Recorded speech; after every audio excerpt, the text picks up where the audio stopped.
پیر کامل۔ وہ شام کو جاگنگ ٹریک پر تھا جب موبائل پر سکندر عثمان کی کال آئی۔ اپنی بے ترتیب سانس پہ قابو پاتے ہوئے وہ جاگنگ کرتے کرتے رک گیا اور ٹریک کے پاس ایک بینچ پر بیٹھ گیا۔ ہیلو پاپا، السلام علیکم۔ وعلیکم السلام۔ ٹریک پر ہو؟ انہوں نے اس کے پھولے ہوئے سانس سے اندازہ لگایا۔ جی، آپ کیسے ہیں؟ میں ٹھیک ہوں۔ ممی کیسی ہیں؟ وہ بھی ٹھیک ہیں۔ سالار ان کی طرف سے کچھ مزید کہنے یا پوچھنے کا انتظار کرتا رہا۔ دوسری طرف اب خاموشی تھی۔ پھر چند لمحوں کے بعد وہ بولے، میں آج تمہارا اسکول دیکھ کر آیا ہوں۔ ریئلی؟ سالار نے بے اختیار کہا۔ کیسا لگا آپ کو؟ تم نے یہ سب کیسے کیا ہے سالار؟ کیا وہ سب کچھ جو وہاں پر ہے؟ پتہ نہیں، بس ہوتا گیا۔ مجھے پتہ ہوتا تو میں آپ کو خود ساتھ لے جاتا۔ کوئی پرابلم تو نہیں ہوئی؟ سالار کو تشویش ہوئی۔ وہاں سالار سکندر کے باپ کو کوئی پرابلم ہو سکتی ہے، انہوں نے جواباً کہا۔ سالار جانتا تھا وہ سوال نہیں تھا۔ تم کس طرح کے آدمی ہو سالار؟ پتہ نہیں، آپ کو پتہ ہونا چاہیے، میں آپ کا بیٹا ہوں۔ نہیں، مجھے تو کبھی بھی پتہ نہیں چل سکا۔ سکندر کا لہجہ عجیب تھا۔ سالار نے ایک گہرا سانس لیا۔ مجھے بھی کبھی پتہ نہیں چل سکا۔ میں تو اب بھی اپنے آپ کو جاننے کی کوشش کر رہا ہوں۔ تم سالار ایک انتہائی احمق، کمینے اور خبیث انسان ہو۔ سالار ہنسا۔ آپ ٹھیک کہتے ہیں، میں واقعی ایسا ہوں، اور کچھ اور یہ کہ میں بڑا خوش قسمت ہوں کہ تم میری اولاد ہو۔ سکندر عثمان کی آواز لرز رہی تھی۔ اس بار چپ ہونے کی باری سالار کی تھی۔ مجھے اس اسکول کے ہر ماہ کے اخراجات کے بارے میں بتا دینا۔ میری فرم ہر ماہ اس رقم کا چیک تمہیں بھجوا دیا کرے گی۔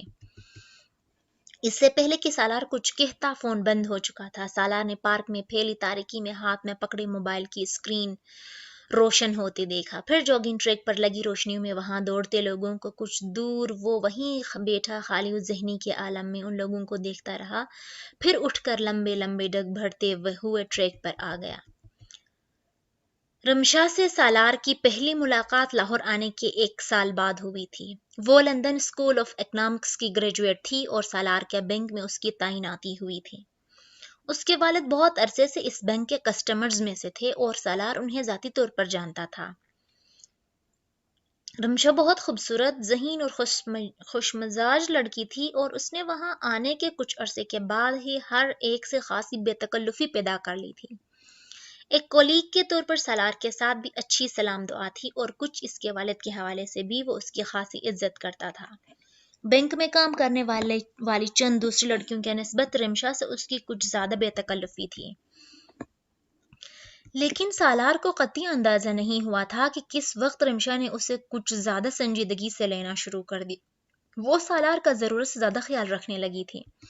وہ اس کے آفس میں بھی زیادہ آنے جانے لگی تھی اور آفس کے بعد بھی اکثر اوقات اسے کال کرتی تھی۔ سالار کو کچھ بار اس کا رویہ کچھ خلاف معمول لگا، لیکن اس نے اپنے ذہن میں ابھرنے والے شبہات کو جھٹک دیا، مگر اس کا یہ اطمینان پورے 1 سال کے بعد ایک واقعے کے ساتھ رخصت ہو گیا۔ سالار صبح آفس میں داخل ہوا اور داخل ہوتے ہی چونک گیا۔ اس کی ٹیبل پر ایک بہت بڑا اور خوبصورت بوکے پڑا ہوا تھا۔ اپنا بریف کیس ٹیبل پر رکھتے ہوئے اس نے وہ بوکے اٹھا کر اس پر موجود کارڈ کھولا۔ ہیپی برتھ ڈے ٹو سالار سکندر، رمشا ہمدانی۔ سالار نے بے اختیار ایک گہرا سانس لیا۔ اس میں کوئی شک نہیں تھا آج اس کی سالگرہ تھی، مگر رمشا یہ کیسے جانتی تھی؟ وہ کچھ دیر کسی سوچ میں گم ٹیبل کے پاس کھڑا رہا، پھر اس نے بوکے ٹیبل پر ایک طرف رکھ دیا۔